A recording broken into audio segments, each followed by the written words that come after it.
Tommy, going to kick it off? Yeah, presumably very disappointed. Giving yourselves a great chance to win the game and to lose it. 11 for 11 at the death must be very gutting.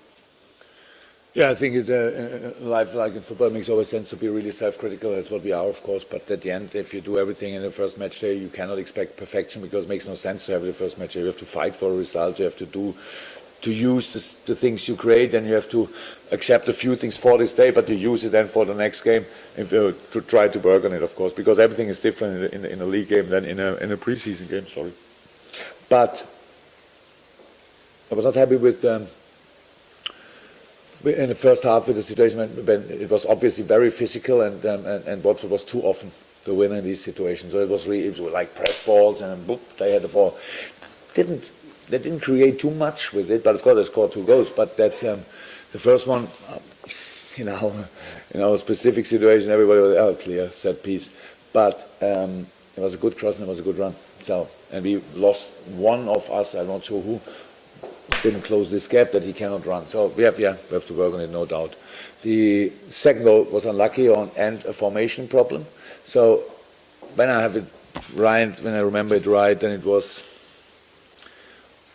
why it was, I don't know, but it was Emre on the left wing.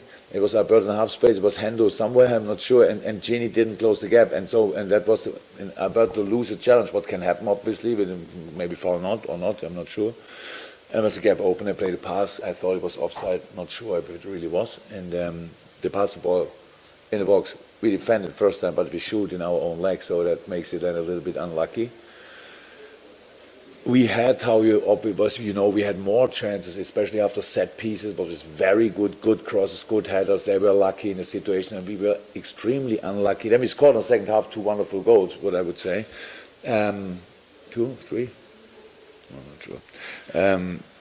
Yeah, and then, but it was really good, and had our moments, and then we conceded the offside goal. That's really not fun. Difficult to accept that we have enough training in this and accepting this, because it happened last year all the time, very often. So we have to, but it starts again, and it feels not too good. But we know that we can do better. We have to do better. That's what I tell the boys. Are you pleased with Salah's contribution? Yes, at the end, of course, involved in a penalty, scoring a goal. Even when it was for sure not the most difficult goal in his life, because it was a perfect ball of Dejan, was a fantastic control of Roberto, was a sensational chip, and then he's there and finished the situation. What's nice, we need to be there 100%. And at the beginning, everybody could see he struggled a little bit. It was really against Holebas, really strong man, and was a little bit too much on the wing, things like this. We spoke about in second half was much better. We need to offer him behind with the speed, not always, but if we do it, then we can play in another space. It's easier for us to play football there. So yes, I'm fine with his contribution. Jurgen, as you say, there might have been offsides for the goal. No, it was. I'm sure you're also fed up with You cannot watch until I'm here. You cannot watch the situations, or you watch it and you're not sure if it's offside or what. Second goal particularly. No, the third. Third one, again, the second offside goal. The second offside goal. We conceded 2 offside goals. Well, the first one, presumably, well, wasn't interfering, but the second one seemed to clear offside. Yeah. Good enough. No, it was. So, despite the offside goals, and I know you're fed up talking about set pieces. No, I'm not fed up. I have to talk about it. It's something we can. And if you want to sum it up to this, that's the only thing what you saw in the game, is we have problems after set pieces, then I cannot change it. That's absolutely okay. But of course we defended most of them really well. In the end, is it enough if you concede 1 goal? No, of course not. But it was really good. And we had 2, I think, minimum exactly same big chances after set pieces. So they defended them with luck. Now they have no problem after set pieces, and we have still a big problem after set pieces. I'm not sure. We have to work on it. But that's my life. That's our life as a footballer. We cannot make it big. Don't care what you do with it.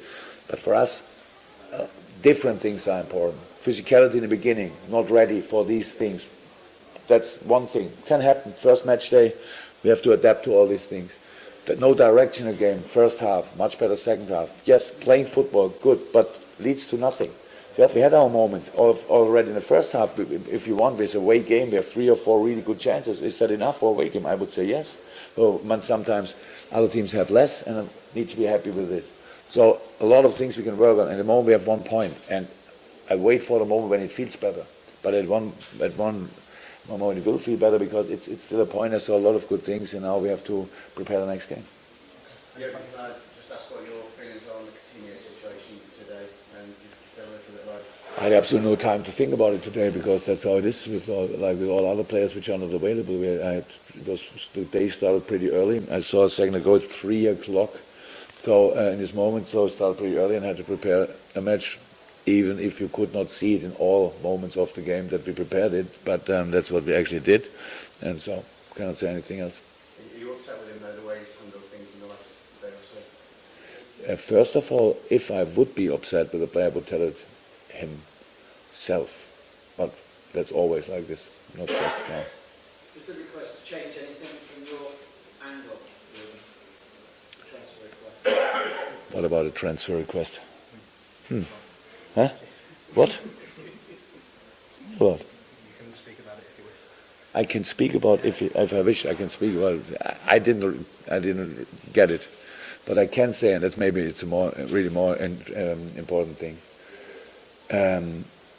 As a manager in a football club, I have bosses, and if bosses decide, for example, just in general, we sell a player or we don't sell him, yeah, then I have to accept it. If they say don't sell him, then I'm not involved anymore. Then I'm responsible for all other players, for all players, not just 1, not just 2, not just 3, 25, whatever. So I cannot say anything about it.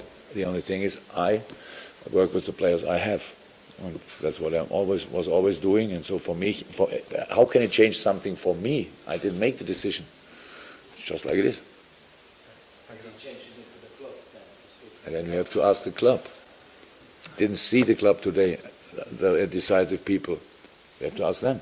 I don't think so, because I think it was pretty clear what the club, FSG, said about it.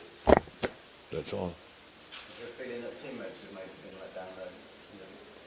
Really, I'm not part of the discussing group. If you think you have enough people who can discuss about this, I'm not part of it. Fantastic. Thanks, guys. Fantastic is that.